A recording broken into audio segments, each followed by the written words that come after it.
जब भी कोई व्यक्ति गौतम बुद्ध के संघ में शामिल होता था तो बुद्ध उसे सबसे पहले शांत रहने के लिए कहते थे। ध्यान की अवस्था में जाने से पहले उस भिक्षु को शांत रहना सिखाया जाता था। आज के दौर में हर तरफ सौरी शोर है।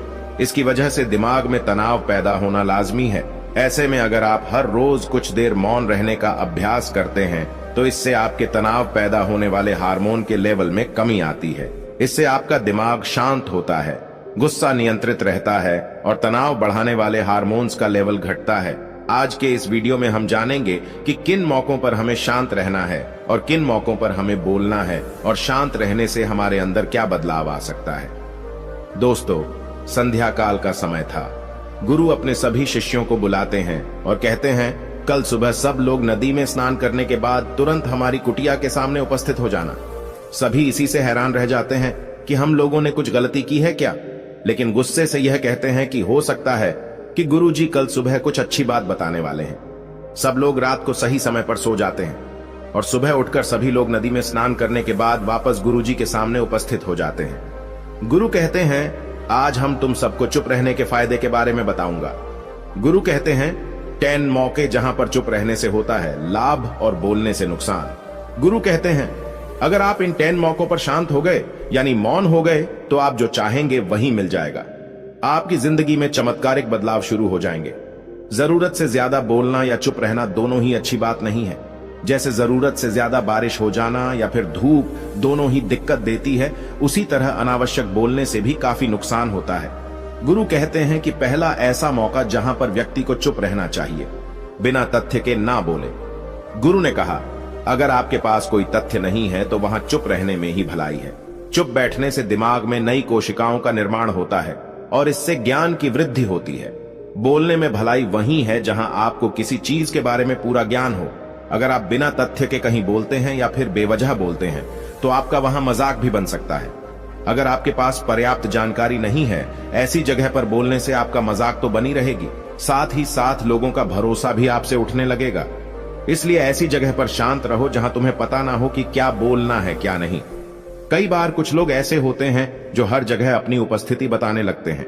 उन्हें पता नहीं होता है कि हमें क्या बोलना है, लेकिन फिर भी बोलते जाते हैं और फिर बाद में दूसरे लोग उनके जाने के बाद उनका मजाक उड़ाते हैं। जब तक आपको उस तथ्य के बारे में अच्छा ज्ञान नहीं है, उसके बारे में पता नहीं है, तो वहां चुप रहना ही ज्यादा समझदारी है। गुरु ने कहा, दूसरा ऐसा मौका जहां पर व्यक्ति को चुप रहना चाहिए। शब्दों से न पहुंचे ठेस। अगर आपके शब्द किसी को मानसिक ठेस पहुंचा रहे हैं तो वहां चुप हो जाना चाहिए। कमजोर व्यक्ति के बारे में कुछ भी बोलकर आप महान नहीं बन सकते हैं। महान आप किसी कमजोर का साथ देने में बनेंगे। कई बार होता है कुछ लोग अपने से छोटे व्यक्ति को भला बुरा कहते रहते हैं। सामने वाला इंसान तो कद से आपसे छोटा है, वह आपको कुछ नहीं बोलेगा, लेकिन आप उसकी नजरों में गिरते चले जाएंगे। हो सकता है कि कल वह भी आपसे पद में बड़ा हो जाए। पद में आपसे जब वह बड़ा हो जाएगा तो आज जो रवैया आपका उसके साथ है, आने वाले समय में वह भी आपके साथ वही करेगा। आप किसी को नीचा दिखाकर बड़ा नहीं बन सकते हैं। बड़ा बनना है तो अपने से छोटे लोगों का इज्जत भी करना सीखें और साथ ही साथ बड़े लोगों का भी सम्मान करना चाहिए। लोगों को लगता है कि अगर वह अकड़कर बोलेंगे और सामने वाले को नीचा गिराने की कोशिश करेंगे तो वह बड़े बन जाएंगे, तो यह उन सब की भूल है। बड़े होने की बजाय आप उनकी नजरों में गिरते चले जाएंगे। गुरु ने आगे कहा, इसलिए शिष्यों, तुम सब जब भी बोलना आदर भाव से बोलना, ताकि तुम्हारी बात लोगों को अच्छी लगे। बोलने में भाई बहन, माता पिता, मित्र इत्यादि संबोधन शब्दों का इस्तेमाल जरूर करना। इससे तुम्हारी मान प्रतिष्ठा तो बढ़ेगी ही, साथ ही साथ लोगों की नजरों में तुम समझदार व्यक्ति बनते जाओगे। गुरु ने आगे कहा, तीसरा मौका जहां पर व्यक्ति को चुप रहने में ही भलाई है। क्रोध या घृणा करने वाले लोग, जब कोई अपना या सगा संबंधी आप पर क्रोध कर रहा हो, आपका अपमान कर रहा हो, तो आपको उस वक्त चुप रहना चाहिए ताकि सामने वाले का गुब्बारा पूरी तरह से फट जाए। आप यदि सही हैं तो उसे कतई माफीनामा गए और चुप रहकर ही सही समय का इंतजार करें। वह खुद आपसे माफी मांग लेगा जब उसे अपनी गलती का एहसास हो जाएगा। गुरु आगे कहते हैं कि अगर आपका कोई सगा संबंधी आप पर क्रोध कर रहा हो और आप उस समय शांत हैं, तो यह आदर सम्मान देने की निशानी होती है। इससे न कोई छोटा होता है और न ही बड़ा। अगर आपको क्रोध आ रहा है तो आप या तो वहां से किसी का अनादर किए बिना चले जाएं या फिर चुप रहें। क्रोध करने से आपके रिश्ते खराब होंगे। क्रोध करने से हमेशा क्रोध करने वाले व्यक्ति का ही बुरा होता है। गुरु आगे कहते हैं कि एक बार की बात है, एक सांप जंगल से भागते हुए किसी राजा के घर में पहुंच गया। लोगों ने छेड़खानी की तो वह बहुत ही गुस्सा हो गया, जिससे घर में जो तलवार पड़ी हुई थी उसी को लपेटकर कसने लगा और धीरे धीरे उसका पूरा शरीर कट गया। यह गुस्सा उसे खा गया। ठीक उसी प्रकार हमारा गुस्सा भी हमारे शरीर को तलवार की भांति काटता रहता है। गुस्सा ध्यान से खत्म होता है प्रतिदिन। अगर आप ध्यान की मुद्रा में बैठे हैं तो आपका गुस्सा आपके नियंत्रण में रहेगा। गुरु आगे कहते हैं कि यह तरीका है कि आप प्रतिदिन ध्यान का अभ्यास करें। इससे आपके शरीर में जो हार्मोन्स गुस्से को बढ़ावा देते हैं वह सब तुम्हारे नियंत्रण में रहेंगे, जिससे शरीर गुस्से पर आसानी तुम्हारा से काबू पा लेगा। लेकिन एक तरीका यह भी है कि जब भी आपको गुस्सा आए तो आप यह समझने का प्रयास करो कि क्या मेरा गुस्सा जायज है या नहीं। हमें वहां पर बोलना चाहिए कि नहीं। जब आप खुद इस बात का आकलन लगा पाएंगे तो आपको खुद पता चल जाएगा कि हमें गुस्सा करना चाहिए या नहीं। फिर भी आपको गुस्सा आ रहा है तो आप वहां से हटने का प्रयास करें, वहां से दूर चले जाएं। धीरे धीरे समय के साथ आपका दिमाग शांत हो जाएगा। गुरु ने कहा, चौथा ऐसा मौका जहां पर इंसान को बहुत ही समझदारी के साथ काम लेना चाहिए, वहां पर आपको चुप रहना ही चाहिए, जहां पर उस मुद्दे से आपका कोई संबंध ना हो।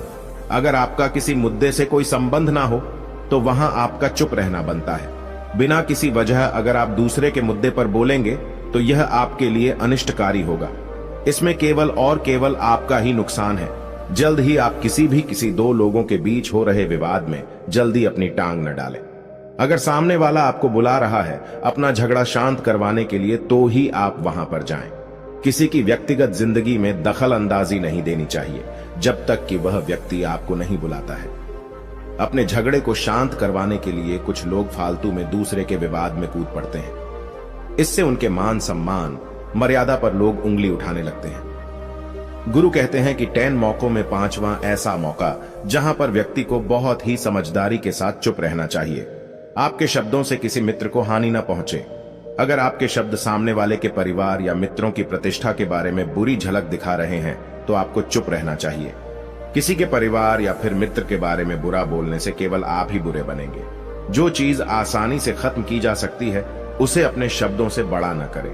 बिना चिल्लाए बात करने का प्रयास करते रहना चाहिए। अगर आप बिना चिल्लाए कोई बात नहीं कह सकते तो आपका चुप रहने में ही भलाई है।